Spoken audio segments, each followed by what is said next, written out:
जिन लोगों का 60,244 वाले वैकेंसी में सिलेक्शन नहीं हो पाया है और उनका सपना था कि मुझे वर्दी चाहिए, तो उनके सपने को पूरे करने का ये गवर्नमेंट एक और मौका दे रही है। आप लोगों तक ये जानकारी शायद पहुंच भी चुकी होगी। अगर आप लोगों तक ये जानकारी पहुंची है तो वाकई में ये बहुत बड़ी खुशखबरी है। पहले आप खुद ही देख लो। 10 चरणों में परीक्षा संपन्न हुई, कोई नकल नहीं, सुष्टापूर्ण तरीके से 60,200 से अधिक युवा इस भर्ती के माध्यम से उत्तर प्रदेश पुलिस बल का हिस्सा बनने जा रहे हैं। और जैसे ही इनको नियुक्ति पत्र प्राप्त होगा, फिर 40,000 नौजवानों के लिए फिर भर्ती के लिए हम आवेदन पत्र लेने जा रहे हैं। अगले 2 साल के अंदर 2 लाख नौजवानों को हम केवल सरकारी नौकरी देने जा रहे हैं। आप लोगों ने ध्यान से सुना।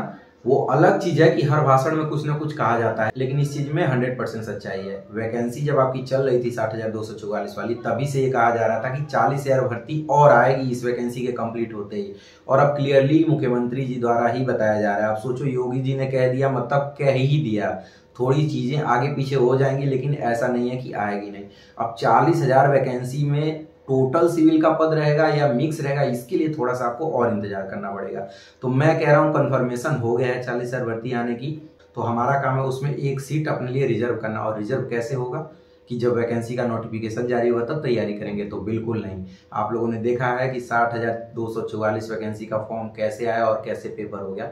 पढ़ने का बिल्कुल टाइम नहीं मिलता है। जितने लड़के बाहर हुए हैं, इतना पता है कि अच्छे में से छटे हैं। अच्छे में से छटने का मतलब कि वो बुरे नहीं हैं, बस उनको थोड़ा सा और मेहनत करने की जरूरत है। तो अपनी कमियों को डायरी पे लिखिए और उस चैप्टर को अच्छे से पढ़िए जिस चैप्टर में गलतियां होने की संभावना ज्यादा रही है, या फिर एग्जाम में आप जिस चैप्टर के क्वेश्चन को ज्यादा गलत करके आए हो। आपको पता है कि जीरो से मेहनत करने की आपको जरूरत नहीं है, सिर्फ आपको वहीं से स्टार्ट करना है जहां से आप लोगों ने छोड़ा था। लगभग सभी 10 से 20 नंबर के आसपास ही कम होने की वजह से बाहर हुए, तो 10 से 20 नंबर आपको कैसे लाना है ये आपको अच्छे से पता है। सिलेबस में कोई चेंजिंग नहीं होगी।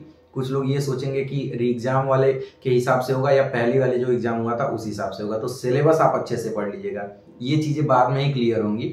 एकदम फॉर्मेट पेपर का तभी पता चल पाता है जब पहले शिफ्ट का पेपर होता है। बाकी सिलेबस के आधार पे ही क्वेश्चन पेपर तैयार किया जाता है। तो भाई अगर सिलेक्शन चाहिए तो अभी से आपको पढ़ना पड़ेगा। आपके दिमाग में ये आ रहा होगा ना कि यार इतना साल लग जाता है भर्ती आने के लिए, ऐसा कैसे हो सकता है कि एक साथ 2 वैकेंसी आ जाए। मतलब वही 60,244 चल रही है, फिर 40,000 आ जाएगी। आप यूपी पुलिस की वैकेंसी का हिस्ट्री देखो। 2018 में 41,520 वैकेंसी आई थी ना, फरवरी में, और उसके बाद दिसंबर में अनाउंस हो गया 49,568 वाली वैकेंसी। थोड़ा टाइम लग जाता है ज्वाइनिंग में, वो अलग चीज है, लेकिन ये पहले लगता था। इस बार देखो हिस्ट्री क्रिएट हुआ, तो ये नहीं अब कह सकते कि अगर 5 साल पहले आई थी तो अब सीधे 5 साल बाद आएगी। अब चीजें बदल चुकी हैं, लेकिन मेरे कहने का ये मतलब है कि जब जो जैसा होता था वो तब होता था। अभी आपकी भलाई किस में है? आपकी भलाई है तैयारी करने में। तो तैयारी कैसे स्टार्ट करोगे? जो लोग कर रहे हैं उनको तो अच्छे से पता है। जो अगर आप एकदम नए हो तो मैं यही कहूंगा कि किसी भी कोचिंग संस्थान में ज्वाइन कर लीजिए, या फिर ऑनलाइन या फिर ऑफलाइन, और जीरो से पढ़ना स्टार्ट कर दीजिए। सिलेबस आगे निकाल के प्रिंट करके चिपका लीजिए। लेकिन जिन लोगों ने पेपर दिया उनको पता है कि जीरो से पढ़ने की जरूरत नहीं है। पिछले वाले को रिवीजन करिए और नया चैप्टर जिसमें दिक्कत है, मैथ अलग, रीजनिंग अलग, हिंदी अलग और जीएस अलग, जिस चैप्टर में ज्यादा दिक्कत है अलग अलग लिख लीजिए चैप्टर को कि इसको अच्छे से पढ़ना है, इसको अच्छे से पढ़ना है, इसको अच्छे से पढ़ना है। उसमें ज्यादा फोकस करिएगा और प्रैक्टिस सेट जरूर लगाइएगा। प्रैक्टिस सेट के लिए जरूरी नहीं है कि अभी से आप ऑफलाइन खरीदो। कितना खरीदोगे? तो आप कोशिश करना कि टेक्स्ट बुक पे लगभग ऐसे 200-300 का मिलता होगा, किसी ना किसी का वो कोड डालोगे तो आपको मिल जाएगा। उससे आपको बहुत सस्ते में लंबे टाइम तक प्रैक्टिस करने का मौका मिलेगा। जब आप लगाओगे ना, जैसे मान लो चैप्टर वाइज लगा लो या फिर सब्जेक्ट वाइज लगा लो, जब आप लगाओगे तो आपको अंदाजा लगेगा जैसे हिंदी मान लो 2-4 गलत हो रहा है, तो जो गलत होगा उस चैप्टर को रिवीजन करना। ये नहीं कि पूरा, भाई मान लो 30-35 चैप्टर, अब 335 चैप्टर एक साथ नहीं रिवीजन कर सकते, तो प्रैक्टिस सेट लगाओ। जैसे मान लो हिंदी का अलग लगाओ, देखो कौन कौन सा क्वेश्चन गलत हुआ, सीधे उस चैप्टर का नाम लिख लो, उसको रिवीजन कर लो। ऐसे ही मैथ का लगाओ, मैथ में जिस चैप्टर का क्वेश्चन गलत हो रहा है उसका नाम लिख लो। ऐसे करोगे तो देखना कोई दिक्कत नहीं होगी। जहां से क्वेश्चन आपका छूट रहा है या फिर जिस चैप्टर से क्वेश्चन गलत हो रहा है उस पर थोड़ा ज्यादा फोकस करोगे तो इस बार वो गलती नहीं होगी। तो ऐसे तैयारी करोगे तो 100% आपका सिलेक्शन हो जाएगा। तो इस चीज का आपको ध्यान रखना है, अभी से आप तैयारी में लग जाइए। बाकी वैकेंसी का इंतजार अब बहुत जल्द आपका खत्म होने वाला है। आपका सिलेक्शन इसमें रह गया है तो अगले में नहीं रहेगा, अगर आप आज ही से मेहनत करना स्टार्ट कर दोगे।